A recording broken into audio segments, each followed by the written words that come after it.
हरे कृष्णा, राधे राधे। स्वागत है आप सभी का गोविंद भजो चैनल पर।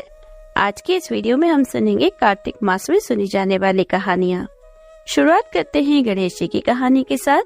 बोलिए गजानन गणेश जी महाराज जी की जय। किसी गांव में एक बुढ़िया माई रहती थी। बुढ़िया माई के एक बेटा और बहू थी।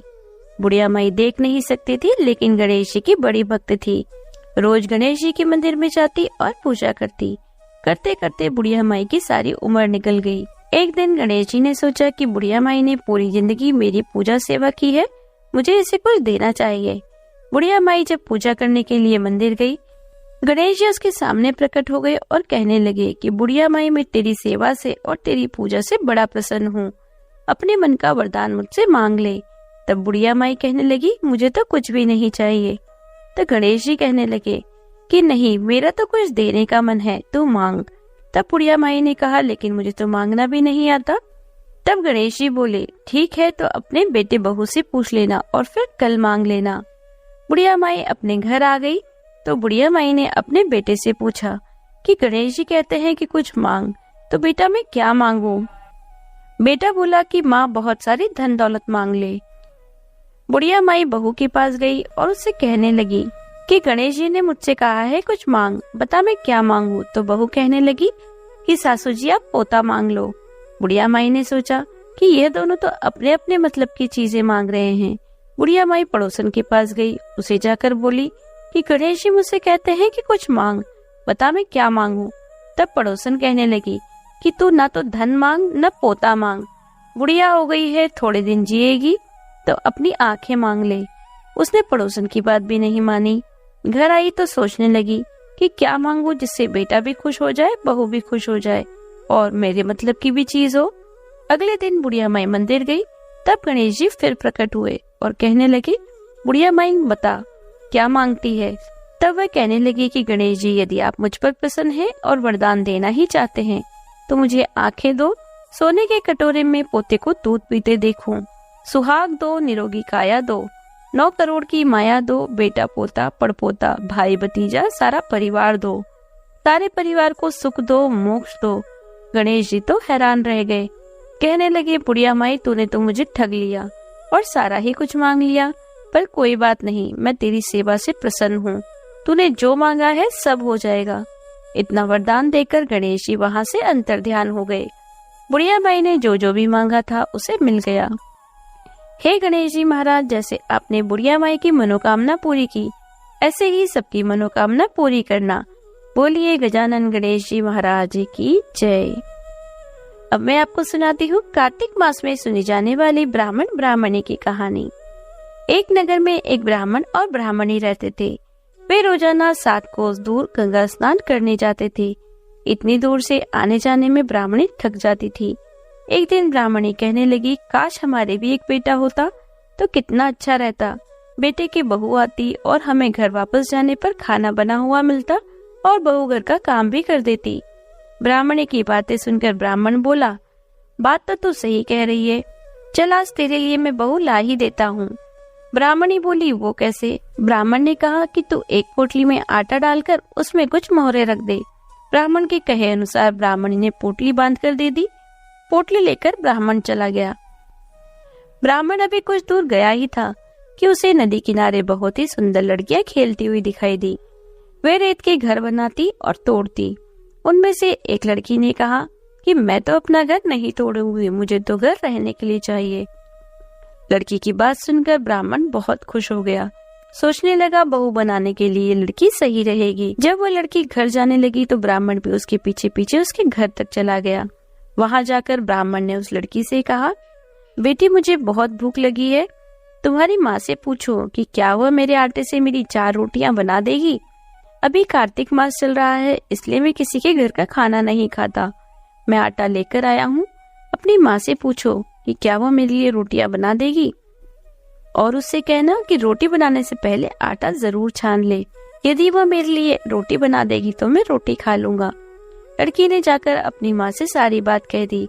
माँ ने कहा, ठीक है, जाकर बाबा से कह दो कि वह अपना आटा दे दे, मैं रोटी बना दूंगी। जब वह आटा छानने लगी तो आटे में से मोहरें निकली। वह सोचने लगी कि जिसके आटे में इतनी मोहरें हैं उसके घर में कितनी मोहरें होंगी। जब ब्राह्मण खाना खाने बैठा तो लड़की की माँ ने कहा, बाबा क्या आप अपने लड़के की सगाई करने जा रहे हो?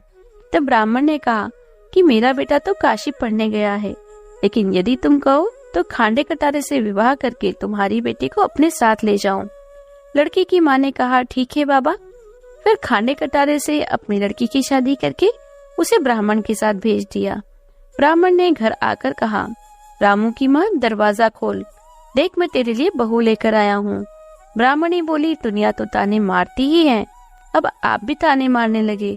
हमारे तो कोई बेटा नहीं है तो बहू कहाँ से आएगी? ब्राह्मण ने कहा कि तू दरवाजा तो खोल कर देख। तब ब्राह्मणी ने दरवाजा खोला तो सामने बहू को खड़ी देखा।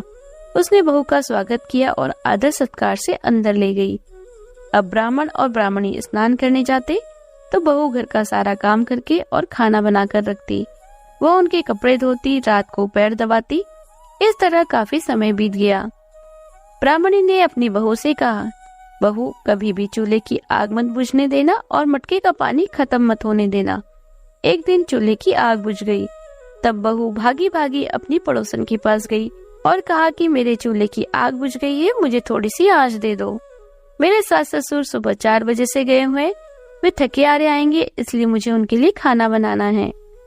तब पड़ोसन ने कहा, तू तो बावली है, तुझे ये दोनों मिलकर पागल बना रहे हैं, इनके कोई बेटा नहीं है।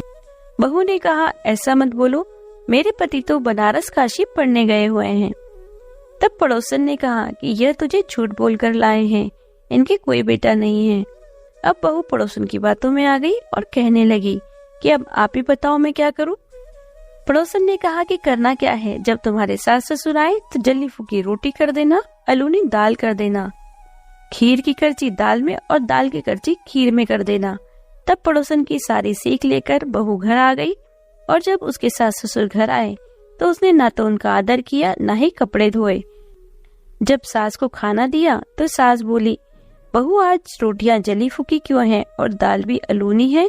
तब बहू ने पलटकर जवाब दिया कि एक दिन अलूनी खाना खा लोगी तो तुम्हारा कुछ नहीं बिगड़ेगा, मुझे तो जीवन भर ही अलूनी रहना है। यह सुनकर सास कहने लगी कि इसे तो पड़ोसन की सीख लग गई है। बहू रात को सो गई और सुबह उठकर भागी भागी पड़ोसन के पास गई कि अब आगे क्या करना है। तब पड़ोसन ने कहा कि तुम इनके सातों कोटों की चाबी मांग लो। अगले दिन जब वे दोनों ब्राह्मण ब्राह्मणी स्नान करने के लिए जाने लगे तब बहू अड़ गई कि मुझे तो सातों कोटों की चाबी चाहिए। तब ससुर ने कहा कि इसे चाबी दे दो, आज नहीं तो कल इसे ही देनी है। तब सास ने बहू को चाबी दे दी। सास ससुर के जाने के बाद जब बहू ने दरवाजे खोले तो देखा कि एक कोठे में अन्न भरा है, एक में धन भरा है, एक में बर्तन भरे हैं, एक में कपड़े भरे हैं। 7वां कोठा खोला तो देखा कि शिव जी, माता पार्वती, गणेश जी, लक्ष्मी माता जी, पीपल पथवारी, कार्तिक के ठाकुर, राई दामोदर जी, तुलसी जी का बिड़ला, गंगा जमुना व 33 कोटि देवी देवता विराजमान हैं। वहीं पर एक लड़का चंदन की चौकी पर बैठा माला जप रहा है। यह सब देखकर उसने लड़के से पूछा कि तुम कौन हो? तब लड़का बोला कि मैं तेरा पति हूँ। अभी किवाड़ बंद कर दे, जब मेरे माँ बापू आएंगे तब किवाड़ खोलना। यह सब देखकर बहू बहुत खुश हो गई और 16 श्रृंगार कर सुंदर वस्त्र पहनकर अपने सास ससुर का इंतजार करने लगी। उसने अपने सास ससुर के लिए अच्छे अच्छे पकवान बनाए। जब उसके सास ससुर घर पर आए तो उसने उनका आदर सत्कार किया और प्रेम पूर्वक खाना खिलाया। पैर दबाते दबाते बहू ने सास से कहा कि सासू जी, आप इतनी दूर गंगा जमुना स्नान करने क्यों जाती हो? आप थक जाती हो, इसलिए आप घर पर ही स्नान क्यों नहीं करती? यह सुनकर सास कहने लगी कि बेटी, गंगा जमुना घर पर तो नहीं बहती। तब उसने कहा कि माँ जी बहती है, चलो मैं आपको दिखाती हूँ। तब बहू ने 7वां कोठा खोलकर दिखाया तो उसमें शिव जी, पार्वती जी, गणेश जी, लक्ष्मी जी, पीपल पथवारी, कार्तिक के ठाकुर, राई दामोदर जी, तुलसी जी का बिड़ला, गंगा यमुना बह रही है, 33 कोटि देवी देवता विराजमान है।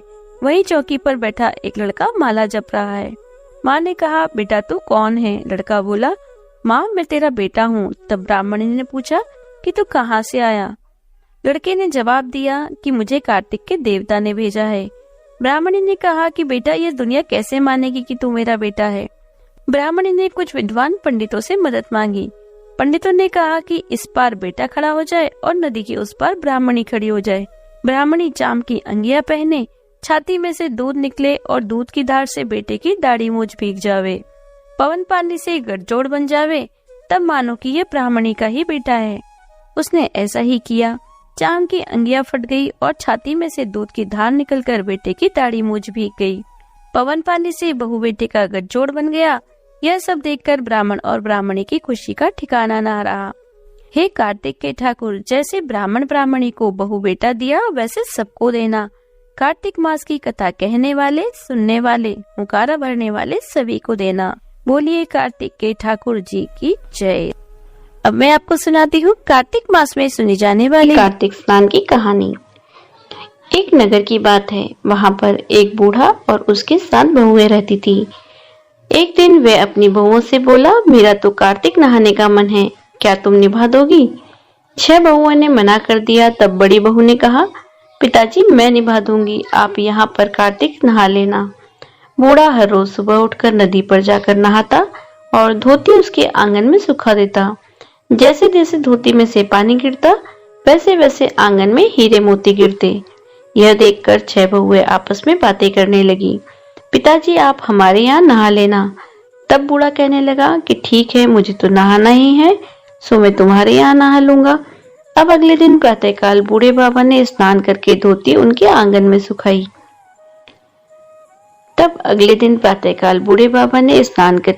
उसके आंगन में सुखा दी। वहां पर हीरे मोती नहीं गिरे तो वे सारी बहुएं कहने लगी कि उसके यहाँ तो हीरे मोती गिरते हैं और हमारे यहाँ कीचड़। हमारे यहाँ तुम पाप मन से नहाते हो, आप उनके वहां ही नहा लेना। अब बूढ़ा बाबा बड़ी बहू के घर पर ही नहाने लगा। रोज सवेरे नहाकर धोती सुखाता तो हीरे मोती गिरते थे। इस प्रकार कार्तिक का स्नान समाप्त होने आया तो बूढ़े बाबा को चिंता सताने लगी। बड़ी बहू के पूछने पर बूढ़े बाबा ने कहा कि बहू, मेरा कार्तिक स्नान समाप्त होने वाला है, इसलिए मेरा मन करता है कि मैं एक दिन सारे परिवार को खाने पर बुलाऊं। यह सुनकर बड़ी बहू बोली, पिताजी इसमें चिंता की क्या बात है, आप सभी परिवारजनों को निमंत्रण दे आइए। अब बूढ़ा न्योता देने बहुओं के यहाँ गया तो वह बोली कि जब तक वह घर पर रहेगी हम खाना खाने नहीं आएंगे। बूढ़ा बाबा आकर चिंता में सूखने लगा। यह देखकर बड़ी बहू ने पूछा, पिताजी अब आपको किस बात की चिंता है? तब बूढ़े बाबा ने अपनी बाकी 6 बहुओं वाली बात उसे बता दी। तब यह सुनकर बड़ी बहू बोली कि इस बात से आपको चिंता करने की कोई आवश्यकता नहीं है, मैं 4 रोटी लेकर खेत पर चली जाऊंगी, आप उन्हें न्योता दे आइए। वे सारी बहुएं आई, उन्होंने कुछ तो खाया और कुछ गिराया, बाकी बचे हुए खाने में कंकड़ पत्थर डाल गई। उन्होंने सोचा कि अब आकर परेशान होगी। यहाँ बड़ी बहू खेत में यह कह रही थी कि राम जी की चिड़िया राम जी का खेत, चुगलो चिड़िया भर भर पेट, मेरे ससुर ने घर में जगह दी है और मैंने खेत में। इस प्रकार वह चिड़िया को बाजरा डालकर घर आ गई। घर पर बूढ़े बाबा उदास बैठे थे। वह बोली, पिताजी क्या हुआ, आप उदास क्यों बैठे हो? ससुर जी ने उत्तर दिया, बेटी तुम्हारी देरानी जेठानी आई थी और उन्होंने खूब पेट भरकर खाया पिया और बचे हुए खाने में मिट्टी और कंकड़ पत्थर डाल गई हैं। तुम्हारे खाने के लिए कुछ नहीं बचा। वह बोली, कोई बात नहीं पिताजी, मैं तो 4 रोटी और बनाकर खा लूंगी। आप बताइए सब ठीक ठाक तो निपट गया? वह बोला, हाँ बाकी सब तो सब अच्छे से निपट गया, कुछ कम नहीं पड़ा। बहू अंदर जाकर देखती है, जिस खाने में वह मिट्टी कंकड़ पत्थर डाल गई थी उनमें हीरे मोती बिखरे पड़े हैं और घर महल हो गया है। सारा घर धन दौलत से भर गया, अन्न के भंडार भर गए। तब उसने ससुर से कहा, पिताजी आपने तो कहा था कि तुम्हारे लिए कुछ नहीं बचा, लेकिन मेरा घर तो हीरे मोतियों से भर गया है। जहाँ देखो वहाँ धन दौलत की वर्षा हो रही है, अन्न के भंडार भरे हुए हैं, घर महल बन गया है। बूढ़े बाबा ने कहा, बेटी तुमने कार्तिक सच्चे मन से निभाया है और उन्होंने पाप से, इसलिए कार्तिक के देवता तुम पर प्रसन्न हुए हैं। उन्हीं की कृपा से तुम्हारा घर धन से भर गया है। जैसे कार्तिक देवता बड़ी बहू के घर बरसे, वैसे इस कहानी को कहने वाले सुनने वाले सभी के घर बरसना। अब सुनते हैं कार्तिक मास में सुनी जाने वाली तुलसी जी की कहानी। कार्तिक महीने में एक बुढ़िया माई तुलसी जी को सींचती और कहती, हे तुलसी माता सत की दाता, मैं तेरा बिड़ला सींचती हूँ, मुझे बहू दे, पीताम्बर की धोती दे, मीठा मीठा गाल दे, बैकुंठा में वाल दे, चटक की चाल दे, पटक की मौत दे, चंदन का काट दे, रानी सा राज दे, दाल भात का भोजन दे, 11 की मौत दे, कृष्ण जी का कंधा दे। तब तुलसी माता यह सुनकर सूखने लगी। तो भगवान ने पूछा, हे तुलसी, तुम क्यों सूख रही हो? तुलसी माता कहने लगी, एक बुढ़िया रोज आती है और यही बात कहकर जाती है। मैं सब बात तो पूरी कर दूंगी, लेकिन कृष्ण का कंधा कहाँ से लाऊंगी? तो भगवान बोले, जब वो मरेगी तो मैं अपने आप कंधा दे आऊंगा, तुम बुढ़िया माई से कह देना। जब बुढ़िया माई मर गई तो सब लोग आ गए। जब बुढ़िया माई को ले जाने लगी तब वह किसी से न उठी। तब भगवान एक 12 बरस के बालक का रूप धारण करके आए। बालक ने कहा, मैं कान में एक बात कहूंगा तो बुढ़िया माई उठ जाएगी। बालक ने कान में कहा, बुढ़िया माई मन की निकाल ले, पीताम्बर की धोती ले, मीठा मीठा घास ले, बैकुंठा का वास ले, चटक की चाल ले, पटक की मौत ले, कृष्ण जी का कंधा ले। यह सुनकर बुढ़िया माई हल्की हो गई। भगवान ने कंधा दिया और बुढ़िया माई को मुक्ति मिल गई। हे तुलसी माता, जैसे बुढ़िया माई को मुक्ति दी वैसे सबको देना। इस कहानी को कहने वाले सुनने वाले सभी का उद्धार करना। बोलिए तुलसी माता की जय। अब सुनते हैं कार्तिक मास में सुनी जाने वाली सीता माता की नित्य-नेम की कहानी। अगर आपको वीडियो अच्छी लगे तो लाइक और शेयर जरूर कीजिएगा। यदि आप चैनल पर नए हैं तो चैनल को जरूर सब्सक्राइब कर लें, जिससे नए वीडियो की नोटिफिकेशन आप तक सबसे पहले पहुंच जाए। भगवान श्री राम, लक्ष्मण और सीता जी पिता दशरथ जी की आज्ञा से वनवास जाने लगे। रास्ते में सभी तीर्थ, गंगा, यमुना, गोमती नदियों में पितृ तर्पण कर वन में कंदमूल, फल फूल खाते हुए वन में अपना समय व्यतीत करने लगे। वैशाख का महीना आया। एकम के दिन लक्ष्मण जी ने राम जी की आज्ञा से फल फूल लाकर माँ सीता को दिए। तब माँ सीता ने 4 पत्तल परोसी। तब लक्ष्मण ने पूछा, भाभी माँ, हम 3 हैं, फिर आपने 4 पत्तल क्यों परोसी? तब माँ सीता बोली, 1 पत्तल गौ माता की है। पत्तल परोस दी। तब राम जी ने पूछा, सीता जी, आपने खाना शुरू क्यों नहीं किया? तब सीता माँ बोली, मेरे तो राम कथा सुनने का नियम है, राम कथा सुनने के बाद ही मैं फल ग्रहण करूंगी। तब राम जी बोले, मुझे कथा सुना दो। लक्ष्मण बोलने लगे, मुझे सुना दो। तब माता सीता बोली, औरत की बात है, औरत ही सुने। आप मेरे पति हो और ये मेरे देवर हैं, आपसे कैसे कहूँ? लक्ष्मण जी ने सोचा, इस जंगल में कौन औरत मिलेगी? तब लक्ष्मण जी ने अपनी माया से एक नगरी का निर्माण किया। वह नगरी सब सुख सुविधाओं से युक्त थी।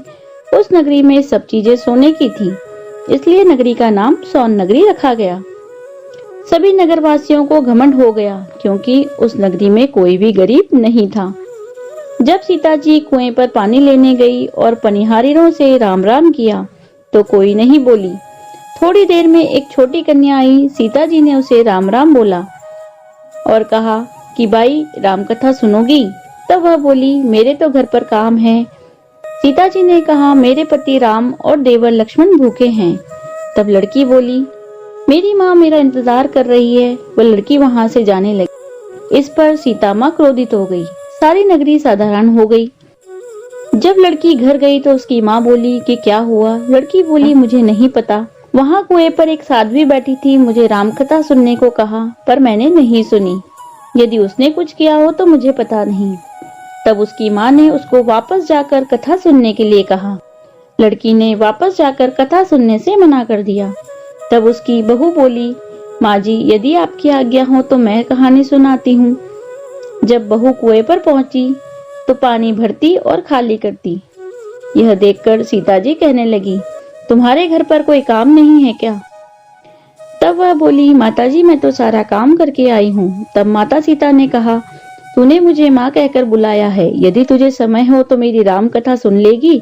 तब वह बोली, माताजी, कहानी सुनाओ, मैं प्रेम से सुनूंगी। चंदन की चौकी मोतिया हार, राम कथा मारे हिवड़ेरो आधार। राम कथा सुनाऊं, राम ने मनाऊं, राम कहे तो परदेश में जाऊं। सीता जी ने कहा, हे बाई, तूने मेरी मृत्यु लोक में मदद करी, भगवान तेरी स्वर्ग लोक में रक्षा करेंगे। सीता जी ने राम कथा सुनाई। बाई ने कथा सुनी। आओ राम, बैठो राम, जल भर झारी लाई राम, केलारी दातून लाई राम, ठंडा जल भर लाई राम, संपाड़ो पधरावो राम, झगलिया टोपी लाई राम, कड़ा किलंगी लाई राम, स्वर्ण सिंहासन लाई राम, तापर आप बिराजो राम, झालर टिकरा लाई राम, शंख ध्वनि गरडाऊं राम, हिवड़े हीरा सोवे राम, निरक्ता मन मोहे राम, चरण शरण में आई राम, शरण आपरी ले लो राम, माखन मिश्री लाई राम, माखन मिश्री आरोगो राम, दूध भर कटोरी लाई राम, मेवा चिरंजी परोसू राम, खाती मीठी चाखा राम, चरखो फरको आरोगो राम, रुच रुच भोग लगाओ राम, जो भावे सो ले लो राम, जल भर जारी लाई राम, अबे आचमन कर लियो राम, रेशम गमछा लाई राम, हाथ मुंह पोंछ लियो राम, पुष्पासु सेज बिछाऊं राम, अंतरिया छिड़काऊं राम, हिगलू डोलिया दलऊ राम, सीताजी चरण दबावे राम, सुख पर सेज पोढ़ो राम, हाजर पंखा ढोलू राम, थामे राम हामे राम, रोम रोम में राम ही राम, घट घट माए बिराजे राम, मुख में तुलसी बोलो राम, खाली मिजाज काई काम, जब बोलो जब राम ही राम, बोलो पंछी राम राम, पूर्ण होवे मंगल काम। राम कथा पूर्ण हुई तो सीता जी ने कहा, हे बाई, तूने मेरी राम कथा सुनी, मेरी सहायता की, राम जी लक्ष्मण जी को जिमाया है, भगवान तेरी भी रक्षा करेंगे, तुझे स्वर्ग का सुख मिलेगा। सीता माता ने उपहार स्वरूप अपने गले का हार दिया। जब वह घर का मटका सब सोने के हो गए, सासू जी ने कहा, ये सब तू कहाँ से लाई? तो कहने लगी, माँ सीता ने राम कथा सुनाई, ये उसी का फल है। सासू जी ने कहा, प्रतिदिन राम कथा सुनकर आया कर। बाई को राम कथा सुनते सुनते बहुत दिन हो गए। तब उसने माँ सीता से पूछा, इसकी उद्यापन विधि बतलाओ। तब सीता जी ने कहा, 7 लड्डू लाना, 1 नारियल लाना, उसके 7 भाग करना, 1 भाग मंदिर में चढ़ाना, जिससे मंदिर बनवाने जितना फल होता है। 1 भाग सरोवर के किनारे गाड़ देना, जिससे सरोवर खुदवाने जितना फल होता है। 1 भाग भगवत गीता पर चढ़ाना, जिससे भगवत गीता पाठ करवाने जितना फल होगा। 1 भाग तुलसी माता पर चढ़ाना, जिससे तुलसी विवाह जितना फल होगा। 1 भाग कंवारी कन्या को देना, जिससे कन्या विवाह जितना फल होगा। 1 भाग सूरज भगवान को चढ़ाना, जिससे 33 करोड़ देवी देवताओं को भोग लगाने जितना फल होगा। अब उसने विधि पूर्वक उद्यापन कर दिया। माता सीता के पास आई और कहने लगी, माता, मैंने विधि पूर्वक उद्यापन कर दिया है। माता ने कहा, अब 7 दिन बाद वैकुंठ से विमान आएगा। 7 दिन पूरे हुए, विमान आया तो बहू ने कहा, सासू जी स्वर्ग से विमान आया है। तब सासू जी ने कहा, बहू, तेरे ससुर जी को व मुझे भी ले चल, तेरे माता पिता को भी ले ले, सारे कुटुंब परिवार को ले चल, अड़ोसी पड़ोसी को ले चल। बहू ने सबको बिठा लिया, पर विमान खाली था। थोड़ी देर में उसकी ननद आई तो देखते ही देखते विमान भर गया। तब बहू ने कहा, माँ सीता, ननद बाईसा को भी बिठा लो। माँ सीता ने कहा, इसने कोई भी धर्म पुण्य नहीं किया। तब बहू ने कहा, बाईसा, आप वैशाख मास में राम लक्ष्मण की कथा सुनना, उसके बाद बैकुंठ से विमान आएगा। गांव के सारे लोग एकत्र हो गए। उन्होंने पूछा, बाई, तूने कौन सा धर्म पुण्य किया? गीता भागवत के पाठ किए, हमें भी बताओ। तब बाई ने कहा, मैंने तो माता सीता के प्रतिदिन की राम कथा सुनी और नियम से उद्यापन किया। तब समस्त ग्रामीण राम कथा सुनने की जिद करने लगे। तब बाई राम कथा कहने लगी और सब नर नारी सुनने लगे। राम कथा संपूर्ण होते ही समस्त नगरी सोने की हो गई। बाई ने कहा, जो कोई राम कथा सुनेगा उसको मेरे समान ही फल मिलेगा। सब राम लक्ष्मण जी की जय जयकार करने लगे और विमान स्वर्ग में चला गया। 7 स्वर्ग के दरवाजे खुल गए। पहले द्वार पर नाग देवता, समस्त देवी देवता पुष्प वर्षा करने लगे। देवताओं ने पूछा कि तूने क्या पुण्य किया था? तब उसने कहा, मैंने तो राम लक्ष्मण की कहानी सुनी। तो समस्त देवी देवताओं ने कहा, वर मांगो। तब उसने कहा, मेरे पास तो सब सिद्धियां हैं, मुझे यह वर दें कि जो भी श्रद्धा भक्ति से राम कथा, राम लक्ष्मण जानकी की कहानी सुनेगा, उसको मेरे समान ही फल मिलेगा। सभी देवताओं ने पुष्प वर्षा करते हुए तथास्तु कहा और चारों ओर राम राम की जय जयकार होने लगी। आइए अब सुनते हैं लपसी तपसी की कहानी। एक बार की बात है, एक लपसी था, एक तपसी था। तपसी हमेशा भगवान की तपस्या में लीन रहा करता था और तपसी रोजाना सवा सेर की लापसी बनाकर भगवान को भोग लगाकर फिर छीन लेता था। एक दिन दोनों आपस में झगड़ा करने लगे। तब तपसी बोला कि मैं रोज भगवान की तपस्या करता हूँ, इसलिए मैं बड़ा। लपसी बोला मैं रोज भगवान को सवा सेर लापसी का भोग लगाता हूँ, इसलिए मैं बड़ा। नारद जी उधर से गुजर रहे थे। दोनों को लड़ता झगड़ता देखकर वे वहां आ गए और उन्होंने पूछा, नारायण नारायण, तुम दोनों झगड़ा क्यों कर रहे हो? तब दोनों ने खुद के बड़ा होने का कारण बताया और नारद जी से कहने लगे कि अब आप ही फैसला कीजिए कि हम दोनों में से कौन बड़ा है। नारद जी कहने लगे, तुम्हारा फैसला मैं कल कर दूंगा। दूसरे दिन लपसी और तपसी नहाकर अपनी रोज की भक्ति करने आए। तब नारद जी ने छुपकर 1.25 करोड़ की एक एक अंगूठी उन दोनों के सामने पटक दी। तपसी की नजर तपस्या करते हुए जब अंगूठी पर पड़ी तो उसने चुपचाप अंगूठी अपने पैर के नीचे दबा ली। उधर लपसी की नजर अंगूठी पर पड़ी पर उसने ध्यान नहीं दिया और भगवान को भोग लगाकर लापसी खाने लगा। नारद जी जब सामने आए तो दोनों ने पूछा कि हे मुनिवर, बताइए हम दोनों में से बड़ा कौन है? तब नारद जी ने तपसी को खड़ा होने को कहा। जैसे ही तपसी खड़ा हुआ उसके पैर के नीचे दबी हुई अंगूठी दिखाई पड़ी। नारद जी बोले, तपस्या करते हुए भी तुमने चोरी की और लपसी के आगे वही अंगूठी मैंने फेंकी थी पर उसने ध्यान ही नहीं दिया और उसने श्रद्धा के साथ लपसी का भोग भगवान को लगाया, इसलिए लपसी बड़ा है और तुम्हें तुम्हारी तपस्या का कोई फल भी नहीं मिलेगा। तब तपसी शर्मिंदा होकर क्षमा मांगने लगा। उसने नारद जी से पूछा, हे मुनिवर, मुझे मेरी तपस्या का फल फिर भला कैसे मिलेगा? नारद जी ने कहा, जब कोई गाय और कुत्ते की रोटी नहीं बनाएगा तो तुझे फल मिलेगा। जब कोई ब्राह्मण को भोजन करवाकर दक्षिणा नहीं देगा तब तुझे फल मिलेगा। जब कोई साड़ी के साथ अंगिया नहीं देगा तब तुझे फल मिलेगा। जब कोई दिए से दिया जलाएगा तब तुझे फल मिलेगा। जब कोई व्रत त्योहार की कथा कहानी के साथ लपसी तपसी की कहानी नहीं सुनेगा तब तुझे फल मिलेगा। तब से हर व्रत त्योहार पर हर कथा के साथ लपसी तपसी की कहानी पढ़ी या सुनी जाती है। उम्मीद है आपको कथाएं पसंद आई होगी। यदि आपको वीडियो अच्छी लगी तो लाइक कीजिए, ज्यादा से ज्यादा इसे शेयर कीजिए। यदि आप चैनल पर नए हैं तो चैनल को सब्सक्राइब कर लीजिए, बेल आइकन को प्रेस कर दीजिए जिससे आने वाले नए वीडियोस की नोटिफिकेशन आपको तुरंत मिल जाए। मिलती हूँ आपसे अगले वीडियो में, तब तक बने रहिए गोविंद भजो चैनल पर। हरे कृष्णा, राधे राधे।